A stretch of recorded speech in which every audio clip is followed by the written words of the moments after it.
ठुलो छ एकजनाले बोक्न सकेन दुईजनाले बोक्न सकेन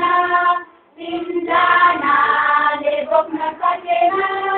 चारजना पाँचजना छजना सातजना आठजना नौजना दसजना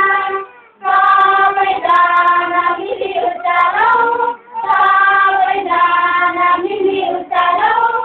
हाम्रो गाईमा ठुलो फर्सी फलेको छ कस्तो ठुलो छ एकजनाले खान सकेन दुईजनाले खान सकेन